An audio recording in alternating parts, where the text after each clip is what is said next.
Yang terhormat pimpinan dan anggota Komisi 5 DPR RI, yang terhormat Menteri Desa PDT dan Transmigrasi beserta seluruh jajarannya, serta hadirin yang kami muliakan. Mengawali rapat hari ini, mari kita panjatkan puji syukur kehadirat Tuhan Yang Maha Kuasa, yang telah melimpahkan rahmat dan kekarunia-Nya kepada kita semua, sehingga pada hari ini kita dapat bertemu untuk melaksanakan tugas dan tanggung jawab dalam keadaan sehat walafiat, baik secara fisik maupun virtual. Di awal rapat kerja ini, kami akan memperkenalkan anggota Komisi 5 yang baru dari fraksi PDI Perjuangan. Tapi rupanya belum ada ya. Ya, berdasarkan informasi dari sekretariat, daftar hari anggota Komisi 5 DPR RI telah ditandatangani sebanyak 22 orang dari 56 anggota dan Komisi 5 DPR RI dan terdiri dari lebih separuh unsur fraksi sehingga telah memenuhi quorum. Oleh karena itu, sebagaimana ketentuan yang diatur dalam pasal 281 Peraturan DPR RI tentang tata tertib, izinkan kami membuka rapat kerja pada hari ini dan sesuai ketentuan pasal 276 ayat 1, rapat kerja Komisi 5 DPR RI pada hari ini kami buka dan dinyatakan terbuka untuk umum.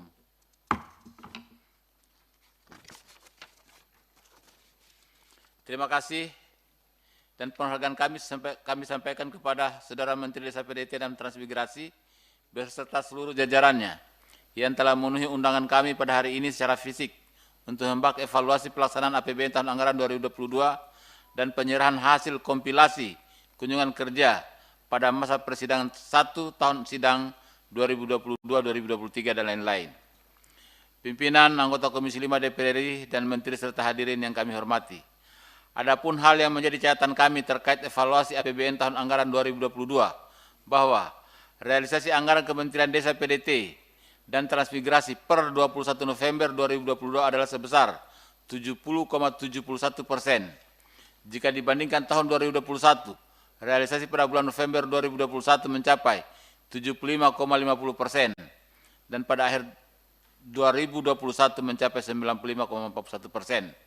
Dengan asumsi kinerja seperti tahun 2021, maka penyerapan anggaran Kementerian Desa PDT dan Transmigrasi pada akhir tahun anggaran 2022 diperkirakan dapat lebih kecil dari tahun sebelumnya.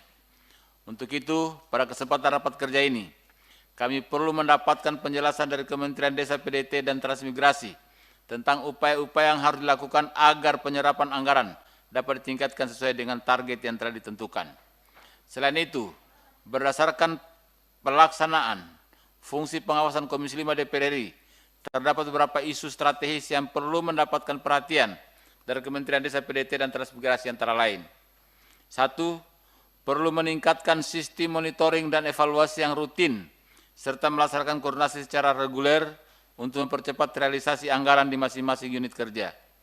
Kedua, sejauh mana pencapaian pelaksanaan program setiap unit kerja dalam rangka pengembangan kawasan ekonomi pedesaan, pengembangan kawasan transmigrasi, dan program pengembangan daerah tertinggal. Yang berikutnya, yang ketiga adalah peningkatan kapasitas tenaga pendamping desa dan fasilitas usaha mikro, kecil menengah di pedesaan. Saudara Menteri Desa PDT dan para anggota Komisi 5 DPR RI serta hadirin yang kami hormati. Demikian pengantar dari kami. Selanjutnya kami persilakan kepada Saudara Menteri Desa, PDT dan Transmigrasi untuk menyampaikan penjelasan dan pemaparannya. Kami persilakan Pak Menteri.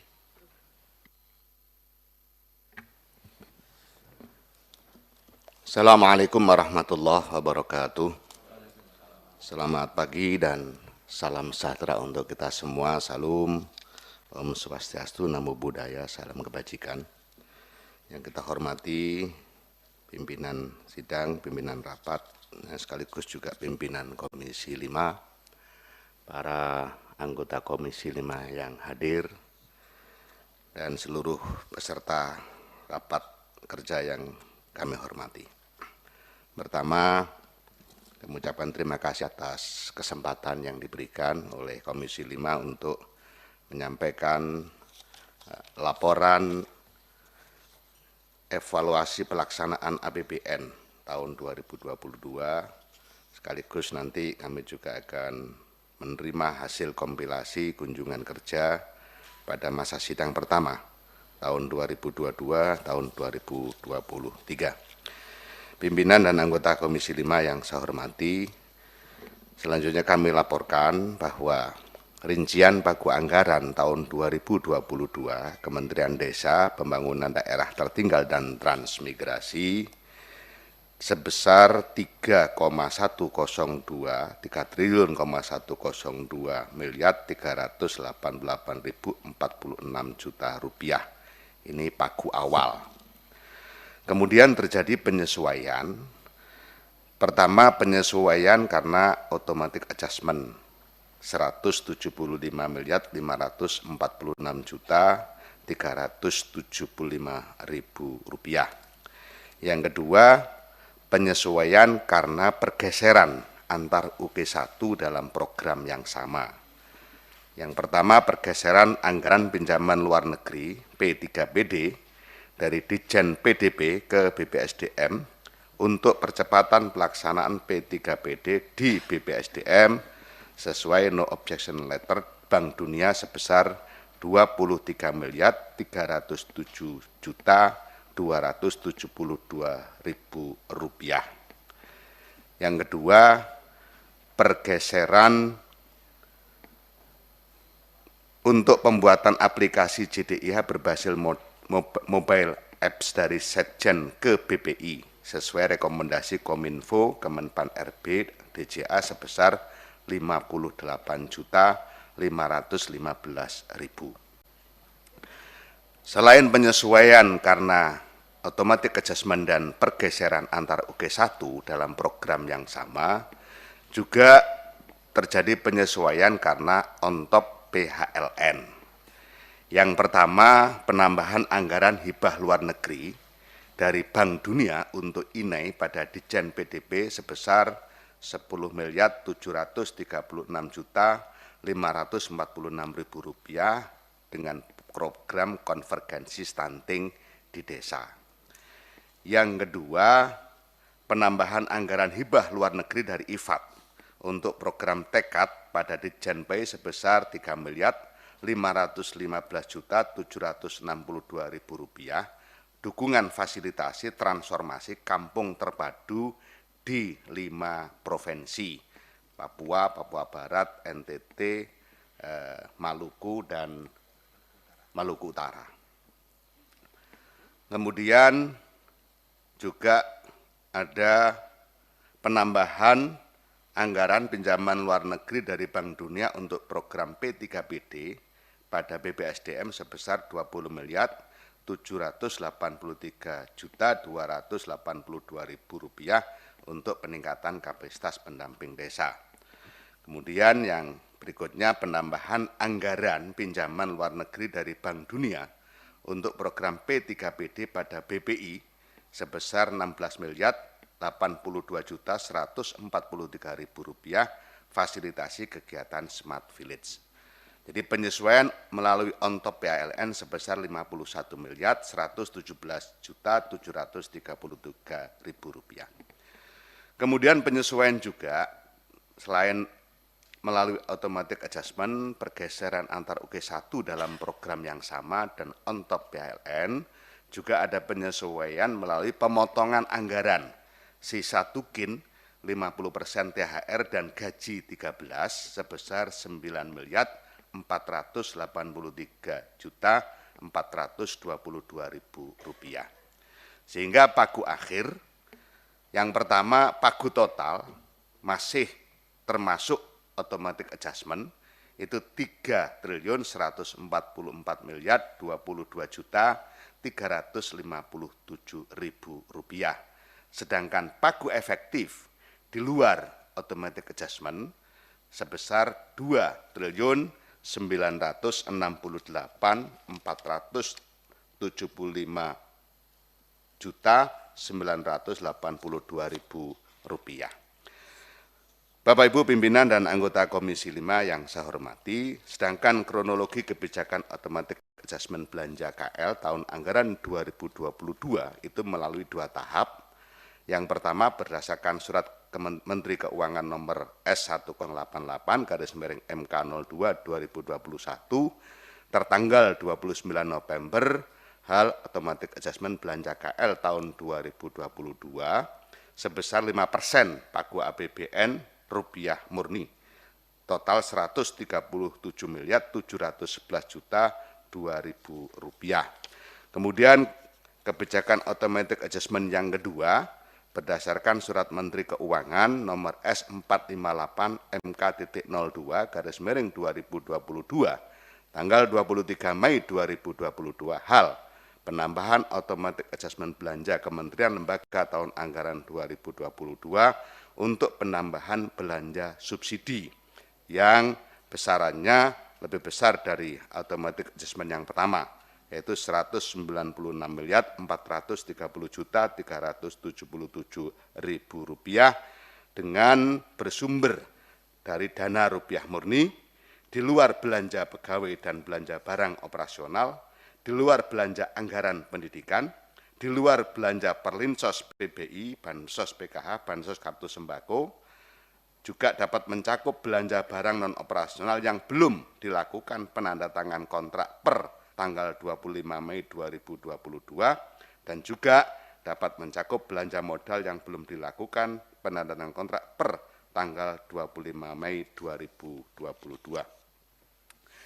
Bapak Ibu pimpinan dan anggota Komisi 5 yang saya hormati, sedangkan kinerja serapan anggaran tahun 2022 realisasi sampai dengan 21 November, betul tadi yang disampaikan oleh Pak Ketua Rapat, 70,71%, dengan catatan serapan anggaran 21 November sebesar 70,71% dari pagu total termasuk automatic adjustment, masih ada gap atau kesenjangan sebesar 12,84% antara rencana penarikan dana 83,55% dengan realisasi penyerapan 70,71%. Apabila dibandingkan dengan pagu efektif di luar automatic adjustment, serapan anggaran sudah mencapai 74,89%. Meskipun demikian, masih di bawah dari rencana penarikan dana. Bapak Ibu pimpinan dan anggota Komisi 5 yang saya hormati, sedangkan realisasi penyerapan anggaran tahun 2022, Inspektorat Jenderal realisasi sisa anggaran, kemudian prognosis itu 80%, persentase blokir automatic adjustment 19,96%. Direktorat Jenderal Pembangunan Desa dan Pedesaan, prognosis 84,25%, blokir persentase automatic adjustment 14,30%, kemudian Direktorat Jenderal Pengembangan Ekonomi dan Investasi Desa, Daerah Tertinggal dan Transmigrasi, prognosis sampai 78,25%, blokir automatic adjustment 4,43%. Direktorat Jenderal Percepatan Pembangunan Daerah Tertinggal, prognosisnya 84%, dengan persentase blokir automatic adjustment 15,73%.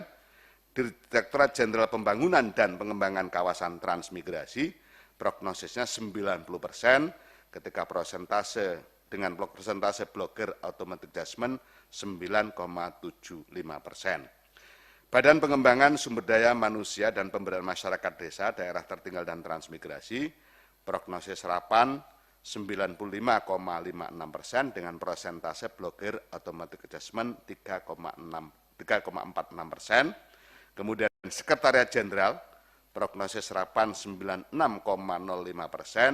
dengan persentase blokir automatic adjustment 3,9%. Kemudian Badan Pengembangan dan Informasi Desa, Daerah Tertinggal dan Transmigrasi, prognosis serapan 90,37% dan persentase blokir automatic adjustment 6,26%.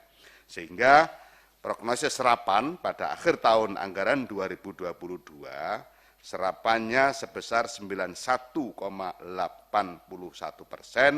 dengan masih mengacu pada pagu total, di dalamnya termasuk automatic adjustment. Apabila mengacu pada pagu efektif, artinya itu sudah dikeluarkan dari DIPA karena memang tidak bisa tidak dicairkan, maka prognosis serapan anggaran pada akhir tahun sebesar 97,39%. Bapak Ibu para pimpinan dan anggota Komisi 5 yang saya hormati, sedangkan perbandingan kinerja serapan anggaran tahun 2021 dengan tahun 2022 pada posisi hari ini 70,71% untuk 2022, sedangkan di 2021 pada posisi hari ini 75,50%, masih di bawah serapan tahun kemarin. Namun apabila akhir tahun nanti, ketika total proyeksi atau prognosis yang sudah kita laporkan tadi terpenuhi dan insya Allah terpenuhi, maka akan terserap 91,81% dengan catatan automatic adjustment masuk di dalam perhitungan. Tetapi kalau automatic adjustment tidak masuk di dalam perhitungan, akan mencapai 97,39%, berarti lebih tinggi serapannya dibanding tahun 2021. Para pimpinan dan anggota Komisi 5 yang saya hormati, selanjutnya kami laporkan secara terlampir realisasi output prioritasaan anggaran 2022 berbagai OK1 sampai dengan November 2022, ada yang sudah 100%, ada yang 44%, tapi nanti pada akhir akan terserap 100%, dan beberapa hal seperti itu karena pembukaan blokir baru terjadi pada akhir-akhir tahun 2022 ini. Mungkin tidak akan saya baca satu persatu karena sudah kita lampirkan, nanti bisa dikoreksi. Ada juga yang tidak terrealisasi atau 0% karena kena kebijakan automatic adjustment. Itu artinya masuk dalam anggaran yang masih terblokir. Misalnya peningkatan kapasitas masyarakat di pedesaan terkait nilai tambah Prukades. Itu nanti sampai akhir tahun akan tetap 0% karena ketika automatic adjustment tidak dibuka. Proyeksi kami tidak akan dibuka karena memang ini sudah bulan akhir November, sehingga kalau toh dibuka pasti akan ada masalah penyerapan karena keterbatasan waktu. Pimpinan dan anggota Komisi 5 yang saya hormati, demikian yang bisa kami laporkan. Kemudian untuk sinkronisasi usulan aspirasi yang sudah kita sinkronisasikan, alhamdulillah sudah tertangani semua, dan mudah-mudahan ini menjadi bagian penting dari kinerja kita bersama. Demikian, kurang lebihnya mohon maaf. Allahul muwaffiq ila aqwamit. Assalamualaikum warahmatullahi wabarakatuh. Waalaikumsalam. Makasih Pak Menteri. Kita dengarkan penjelasan Pak Menteri tadi, rupanya target tahun 2022 ini adalah 91% lebih ya. Kalau bisa diusahakan naik lagi, diusahakan Pak Menteri kalau misalnya bisa ya. Baik, ini ada yang di meja tanggapan dari anggota komisi yang terhormat. Pak Harvey, silakan Pak Harvey. Pimpinan komisi, rekan-rekan anggota Komisi 5 yang saya hormati, Bapak Menteri dan jajaran yang saya hormati dan saya banggakan. Pertama izinkan saya mengucapkan terima kasih atas kerjasama yang baik Lembaga Kementerian Desa PDTT dengan DPR yang untuk bagaimana kita dapat melihat dan memperhatikan desa-desa dan daerah-daerah tertinggal di Indonesia. Mohon izin pimpinan, Bapak Menteri yang kami banggakan, beberapa pekan yang lalu kami mendapat info dan sudah tersiar di berbagai media bahwa di daerah kami di Papua Barat, khususnya di Kabupaten Teluk Bintuni, ada dugaan aliran dana desa yang mengalir ke KKB, Pak. Hal ini juga sudah dikonfirmasi oleh Kapolda Papua Barat. Yang ingin kami tanyakan, Bapak Menteri, pertama apakah Bapak Menteri telah menerima informasi tersebut dan telah mengetahui secara pasti beberapa desa yang diduga mengalirkan dana desa dari kepala kampung ke KKB ini? Kedua, sejauh apa dan bagaimana evaluasi Kementerian Desa selama ini tentang penggunaan dan pemanfaatan dana desa khususnya di wilayah Papua Barat? Karena kami merasa ini penting mengingat alokasi dana desa dan pemanfaatannya harus benar-benar dimanfaatkan untuk kepentingan masyarakat khususnya di daerah pemilihan saya di Papua Barat. Terima kasih Pak Pimpinan. Terima kasih Pak Harvey. Yep. Pak Tamanuri, silakan Pak Tamanuri. Assalamualaikum warahmatullahi wabarakatuh.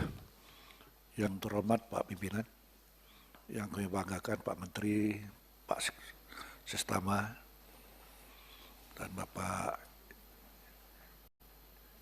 Irjen ya, mohon maaf, yang ujung, Pak Dirjen, oh KLB, beserta Bapak sekalian yang bahagia, kami mengucapkan banyak terima kasih atas kebijakan-kebijakan yang sudah Pak Menteri berikan kepada kami. Insya Allah sangat bermanfaat bagi masyarakat kita. Yang kedua adalah saya tanggapi mengenai penyerapan anggaran yang baru sampai 70,71% dari yang sudah cairkan 83,55%.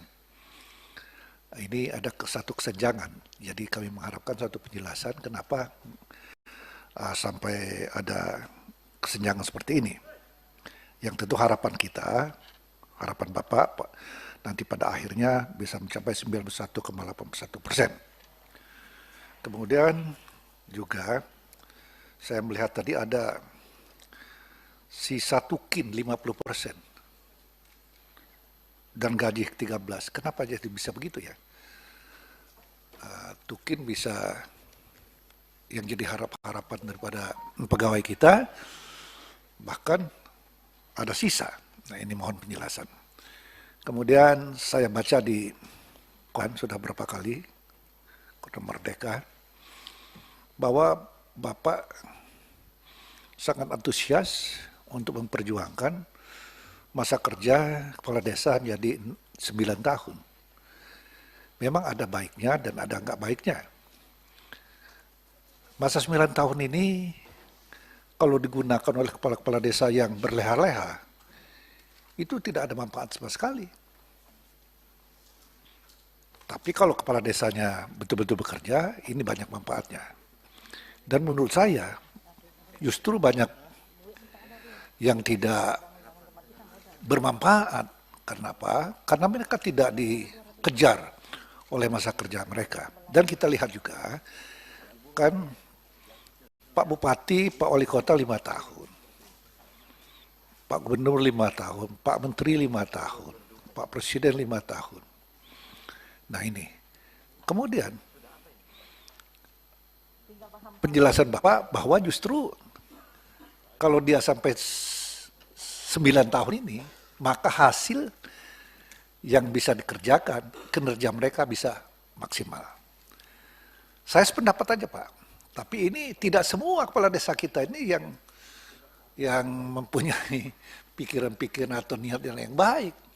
Justru sekarang ini, saya sangat prihatin.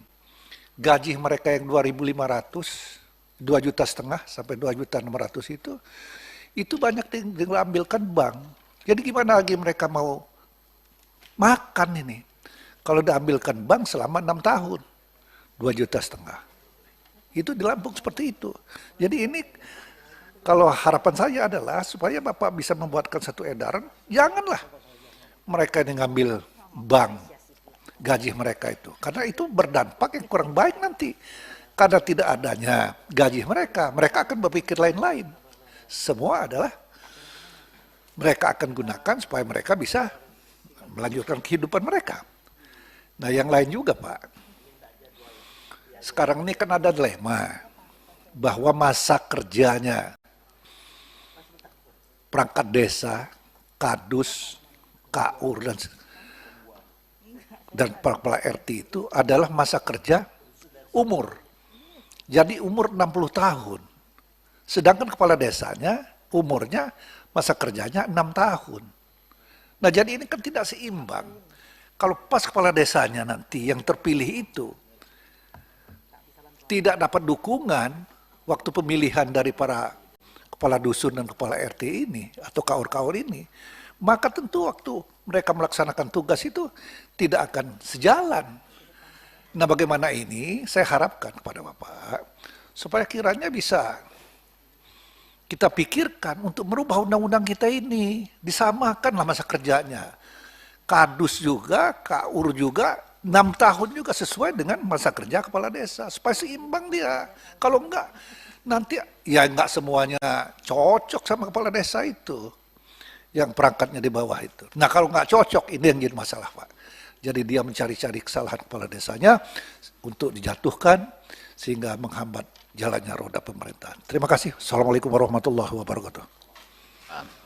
Terima kasih Pak Tamanuri, mengingatkan persoalan kepala desa itu memang usulan yang menarik juga itu memang, jadi pembahasan juga di tingkat masyarakat itu. Nanti kita ingin dapat penjelasan lebih jauh dari Pak Menteri sebentar. Dari yang hadir masih belum ada yang menyampaikan keinginan untuk bertanya, saya kasih virtual dulu kalau Pak Sujadi ya.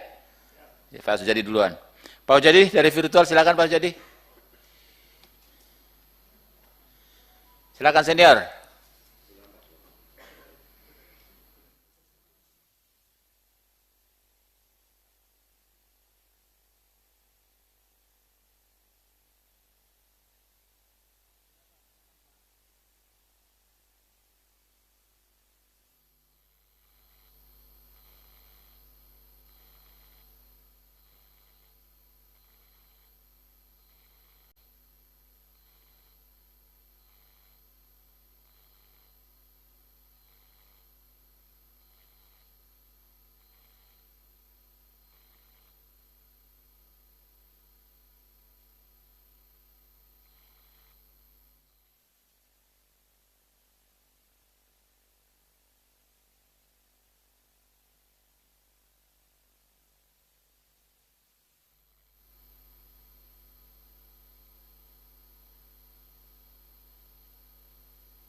Salam, makasih Pak Sujadi. Dari yang hadir fisik, silakan, masih ada? Pahamkah? Silakan, pahamkah? Bismillahirrahmanirrahim. Assalamualaikum warahmatullahi wabarakatuh. Pimpinan dan seluruh anggota yang saya hormati dan saya banggakan, Pak Menteri beserta seluruh jajarannya. Tidak banyak Pak Menteri, hari ini sebenarnya saya lebih masuk pada persoalan-persoalan seperti apa yang disampaikan oleh Pak Tamanuri. Walaupun pada hari ini kita membahas masalah anggaran, tetapi saya lihat laporan Bapak, alhamdulillah capaian-capaian itu bisa dilaksanakan dengan baik. Ya.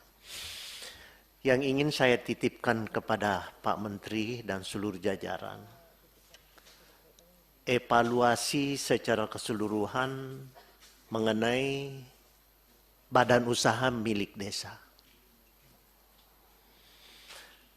harapan kita sebenarnya dengan berdirinya badan usaha milik desa, pergerakan ekonomi desa itu dapat bergerak dengan baik sehingga meningkatkan ekonomi masyarakat. Itu tujuan mulianya. Tetapi saya ingin menyampaikan, Pak Menteri, tolong evaluasi total mengenai pengelolaan badan usaha milik desa di desa. Ada sesuatu yang kurang menurut saya. Ada sesuatu yang perlu kita reformasi. Apa itu? Masalah pengelolaan bumdesnya dari pengurus itu. Jangan sama nasibnya dengan BUUD, KUD dulu.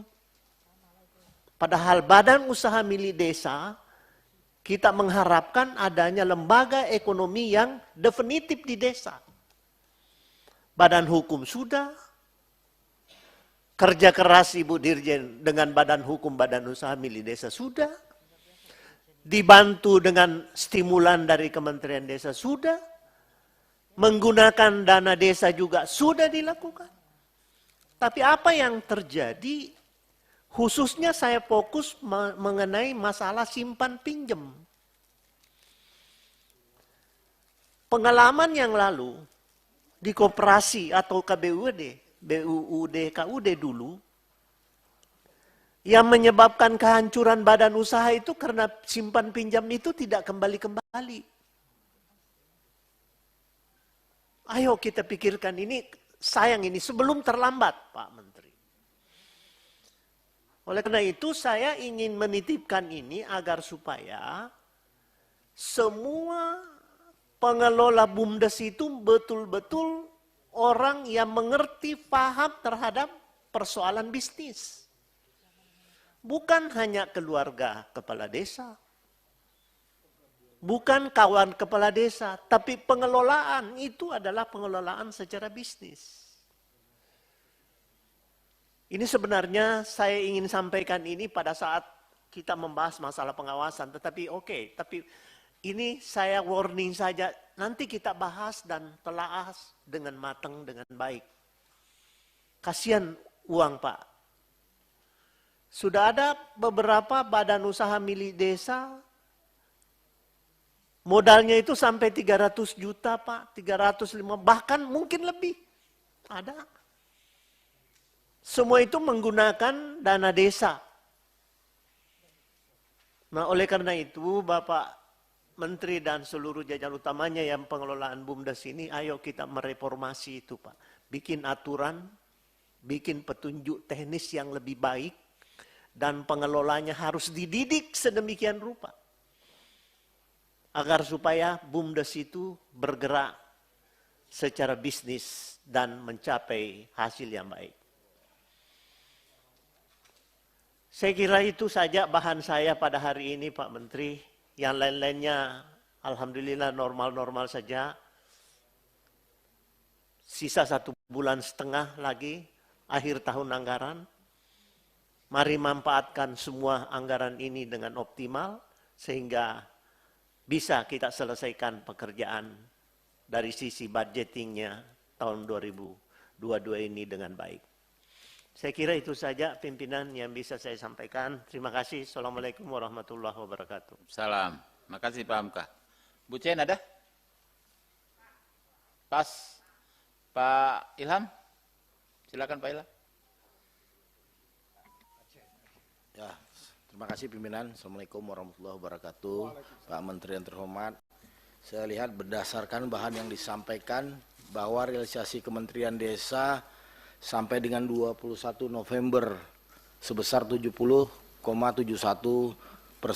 lebih rendah dari serapan pada bulan November pada tahun 2021 Pak.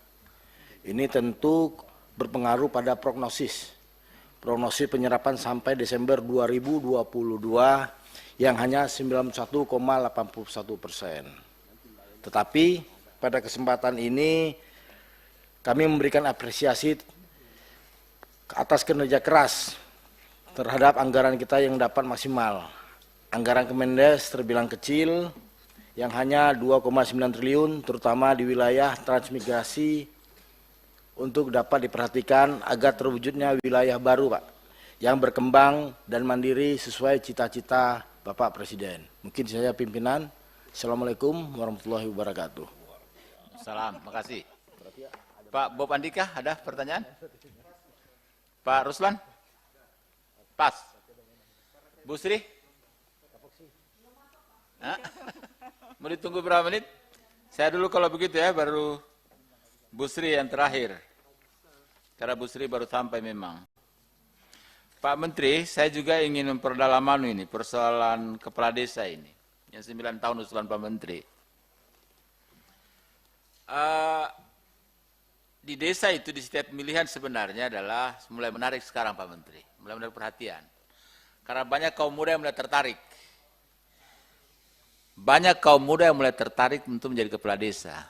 Bahkan antara pilihan mereka antara kepala desa dengan calon anggota DPR, mereka lebih memilih jadi kepala desa. Ada orang yang seperti itu di desa. Menariknya oleh karena apa? Apakah mereka mau melatih dirinya sebagai pemimpin anak muda kita ini, atau mereka hanya mengejar persoalan ADD yang ada di sana? Jadi ini saya minta juga pengamatan lebih jauh dari Kementerian Pedesaan, sehingga betul-betul para kepala desa ini tampil murni bukan mengejar posisi untuk mengejar keuangan yang mereka kelola. Tapi mereka adalah harusnya mengutamakan pengabdian mereka buat di masyarakat desa itu sendiri. Itu yang pertama. Yang kedua, sifat-sifat masyarakat desa. Sifat masyarakat desa itu berbeda dengan kita, Pak. Mereka menyukai memilih orang-orang yang kadang-kala masih muda. Ada yang juga yang energik, ya, mereka mungkin suka. Tetapi ada yang mereka suka adalah kepala desa yang lemah.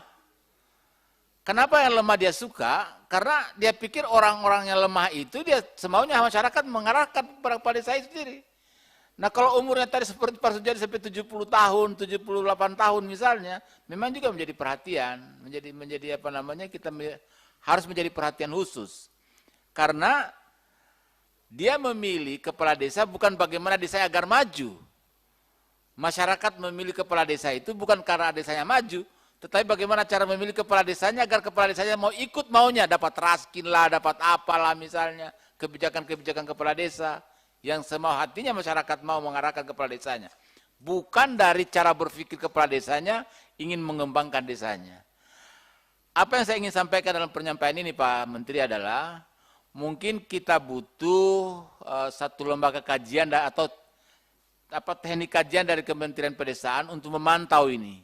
Sehingga euforia para kepala desa ini yang kadang-kala syarat calon misalnya 5, itu yang mendaftar kadang di atas 10 orang biasanya. Karena begitu antusiasnya mereka. Nah pertanyaan-pertanyaan itu barangkali tadi perlu dievaluasi, sehingga betul-betul yang tampil para kepala desa ini adalah orang-orang yang handal, sebagaimana yang menjadi tujuan Pak Menteri, bagaimana desa dikelola dengan baik, yang pada akhirnya ADD atau dana desa yang kita masukkan ke daerah, ke desa itu termasuk ADD yang dimasukkan oleh APBN itu adalah bisa bermanfaat betul buat pembangunan desa di seluruh Indonesia. Karena kita percaya bahwa membangun Indonesia dari desa itu akan jauh lebih bagus memang. Karena kalau dana APBN kita terpusat semua di pusat, di kota-kota, desa akan lambat terbangun. Dengan cara ini sudah akan bagus, selama itu kepala desanya betul-betul menjalankan pola berpikir membangun desa dengan baik, dengan memiliki sumber daya manusia yang baik. Tapi kalau dia hanya mengejar bagaimana mendapatkan ADD, dan kemudian pada akhirnya bisa mendapatkan keuntungan-keuntungan pribadi, itu menjadi salah program pemerintah, kalau tidak segera diatasi. Kira-kira itu penyampaian saya Pak Menteri kepada Pak Menteri. Mungkin Bu Sri masih ada? Cukup ya. Barangkali itu Pak Menteri, kami persilakan Pak Menteri untuk memberikan tanggapan. Terima kasih Pak Ridwan Baik, Ketua Pimpinan Komisi, Pimpinan Rapat. Bapak Ibu sekalian yang saya hormati, terima kasih atas beberapa masukan, saran, dan tentu pemikiran-pemikiran yang positif dan konstruktif untuk peningkatan percepatan pembangunan desa dan pemberdayaan masyarakat desa. Yang pertama Pak Harvey. Terima kasih Pak Harvey. Jadi ada 3 kampung yang disinyalir. Jadi disinyalir ini. Kemudian kita coba dalami, jadi sudah lama kita juga langsung mendalami informasi itu, yaitu Kecamatan Moskona Barat, Kampung Majik, Kode Desa Kemendagri menuliskan Majnik. Jadi memang agak harus hati-hati nulis di media atau dengar dengan kode desa. Jadi selalu kita cek dengan kode desa, ejaan yang dipakai di kode desa di Kementerian Dalam Negeri. Kemudian yang kedua, Kecamatan Moskona Selatan, Kampung Inggov. Kemudian Kecamatan Moskona Barat, Kampung Meyah. 3 ini yang kemudian kita dalami, kita cek, kita telusuri. Nah, yang menjadi lokus KKB itu Kampung Meyah. Kampung Meyah ini tidak ditemukan dalam kode wilayah Kemendagri. Sudah kita cari berkali-kali, kita belum menemukan kode wilayah itu. Dan kita masih terus memastikan, jadi kita tetap menelusur melalui kode desa Kemendagri karena dana desa penyalurannya juga berbasis kode desa. Kemudian untuk Kampung Majnik itu ada kode desa dari Kemendagri, ada kantor kepala desa di Jalan Kampung Majnik, ada Kades Marten Orokomna, ada nomor HP-nya, jumlah penduduknya 287 jiwa, alokasi dana desa 2022 itu 320 juta, kemudian pencairan dana per 12 November itu sudah 77,99%, penggunaan dana desa untuk pemerintahan 34.320, pembangunan RTLH untuk orang miskin 215 juta, kemudian pembinaan masyarakatan tidak dianggarkan, pemberdayaan makanan tambahan posyandu dan ketahanan pangan 175 juta, kemudian bencana BLT dana desa dan COVID 397 juta. Kemudian untuk Kampung Inggov ada kode desanya juga dari Kemendagri, ada kantor kepala desa di Mesi Kampung Inggov, nama Kades Pilipus Yerkohok, ada nomor HP, ada jumlah penduduk dan seterusnya. Artinya Pak Harvey, sampai hari ini informasi tentang pemanfaatan dana desa untuk membiayai KKB belum kita temukan secara pasti tapi kita terus melakukan penelaahan dan penelusuran terhadap data-data yang kita simak. Sementara itu, terima kasih. Kemudian yang kedua terkait dengan wacana masa bakti kepala desa. Jadi sebenarnya diksi tentang masa bakti kepala desa itu bagian kecil dari sebuah diskusi terkait dengan penataan pembangunan desa yang lebih holistik. Sebagaimana kita ketahui hari ini kepala desa itu dibebani oleh hampir keseluruhan kementerian utamanya. Kementerian Dalam Negeri, Kementerian Keuangan, Kementerian Desa. Urusan prioritas penggunaan dana desa, Kementerian Desa. Urusan pagu anggaran dana desa, formula, Kementerian Keuangan. Urusan kebijakan strategis, Kementerian Keuangan. Urusan pertanggungjawaban, itu juga urusan Kementerian Dalam Negeri. Termasuk hari ini yang terus kita minta kepada Kementerian Dalam Negeri dan Kementerian Keuangan hasil serap aspirasi juga agar 3% dana desa untuk bantuan operasional pemerintah desa itu pertanggungjawabannya kita usulkan lamsam. Karena kalau ad cost, Pak, ini akan membebani kepala desa, bukan memberikan fasilitas, tapi akan malah membebani dan menimbulkan permasalahan-permasalahan yang tidak diinginkan. Karena apa? Mau bantu ini, maka ini harus dilampiri kwitansi. Iya kalau ada kwitansi, mau tanda tangan kwitansi, kalau enggak, atau kalau enggak sempat dan seterusnya. Malam-malam ada bencana dan seterusnya. Yang lain-lain sudah model ad cost, kalau ini kemudian model ad cost justru akan jadi celah bagi kepala desa untuk mendapatkan permasalahan yang lebih serius. Nah, itu salah satu. Kemudian yang kedua, proses pembangunan, perencanaan pembangunan, pelaksanaan dan pengawasan itu kita bangun sedemikian rupa sistemnya menjadi lebih transparan, lebih terbuka dan lebih jelas mau dibawa kemana. Misalnya sehingga warga masyarakat itu bisa memahami betul pembangunan desa ini mau diarahkan kemana. Itulah makanya kita selalu men-tagging, dan hari ini sudah direspon oleh Kementerian Dalam Negeri agar pemerintah daerah juga melakukan pengawasan terhadap tagging. Misalnya, desa dalam perencanaan bangunannya ini menuju kemana? Apakah menuju kepada terwujudnya desa tanpa kemiskinan? Atau menuju terwujudnya desa tanpa kelaparan? Menuju terwujudnya desa yang terpenuhi air bersih dan sanitasi, dan seterusnya. Nah, dengan demikian, warga desa akan semakin tahu, semakin paham, bahkan urusan musdes pun ini kita bikin pola yang lebih terbuka lagi. Selain undangan yang dihadirkan sesuai dengan ketentuan, musdes bisa juga dihadiri warga tanpa diundang, tetapi tidak boleh memberikan usulan, tidak boleh memberikan pendapat, hanya menyimak. Paling tidak mulai ada keterbukaan yang lebih transparan.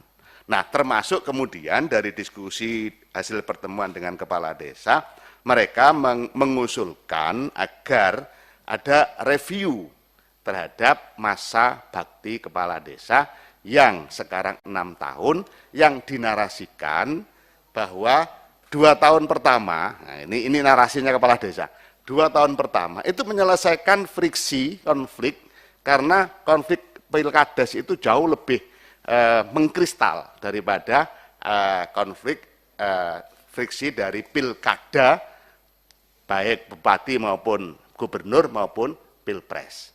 Nah, kemudian waktu efektif untuk membangun itu cuma 3 tahun, karena 1 tahun terakhir menurut mereka itu sibuk untuk persiapan pilkades berikutnya. Nah, kemudian Kementerian Dalam Negeri membuat kebijakan yang sangat bagus, di mana sekarang tidak lagi ada PJ atau PLT yang ditunjuk oleh bupati. Jadi pergantian antara waktu kepala desa itu ada, dan itu dipilih. Meskipun bukan oleh seluruh hak pilih, tapi hak pilih memilih wakil, wakilnya lah yang memilih kepala desa pengganti antara waktu. Nah, dengan demikian, kesinambungan pembangunan itu akan jauh lebih bagus daripada kemudian pemilihan itu PLT ditunjuk oleh bupati, dan ini akan mengurangi intervensi kepala daerah yang selama ini kemudian menjadi beberapa masalah. Nah, dari situ sebenarnya diskusinya itu bergulir. Nah, tetapi karena memang yang seksi itu masa jabatan, akhirnya masa jabatan yang paling banyak diolah, padahal sebenarnya banyak. Intinya adalah kita melakukan review terhadap Undang-Undang Nomor 4 Tahun 2014 tentang desa secara keseluruhan. Termasuk di dalamnya terkait dengan perangkat desa. Bagaimana kemudian mensinkronkan antara kepala desa dengan perangkat desa yang usia. Termasuk juga batasan, termasuk juga pola pencalonan kepala desa yang membolehkan, ini juga aspirasi yang berkembang, yang membolehkan dari luar desa. Nah, sehingga kadang-kadang incumbent ini terjepit karena didatangi calon-calon dari luar desa yang sarjana, yang lebih dan masyarakat kemudian dihadapkan pada pilihan-pilihan yang sulit. Nah, misalnya kebijakan-kebijakan seperti itu juga menjadi bagian. Nah, harapannya kepala desa adalah, dan juga perangkat desa, totalitas regulasi tentang desa, pembangunan desa dan bermasyarakat, itu bagaimana satu, sehingga mereka tidak dibingungkan. Jadi sebenarnya itu diskusi-diskusinya. Nah, oleh karena itu tentu nanti kita akan sampaikan bahwa semua itu, dan selalu saya sampaikan, semua itu bukan kewenangan Kementerian Desa. Semua itu nanti ujung-ujungnya adalah revisi Undang-Undang Nomor 6 Tahun 2014, dan itu ada di legislatif, ada di DPR. Ini yang selalu kita pahamkan supaya mereka tidak kemudian terjebak pada harapan-harapan yang sebenarnya sudah saya yakinkan bahwa tidak mungkin, sampai tidak mungkin kita akan bisa memenuhi ini di periode ini. Enggak mungkin di periode saya, karena itu nanti pasti akan masuk di prolegnas, akan proses, akan diskusi panjang, dan tentu masukan-masukan dari Bapak Ibu pimpinan dan anggota Komisi 5 menjadi bagian penting dari pengayaan. Yang pasti kita juga sedang menyusun beberapa konsep untuk itu yang seandainya nanti kemudian diminta Kementerian Desa siap memberikan beberapa konsep-konsep yang terkait apa yang seharusnya direvisi, ajuan revisinya bagaimana, ya tentu ini konsep, sama sekali tidak bermaksud untuk memberikan satu harapan yang kosong kepada kepala desa. Saya kira itu terkait dengan wacana, jadi selalu saya katakan Pak ini Menteri, wacana. sebentar, Pak Menteri.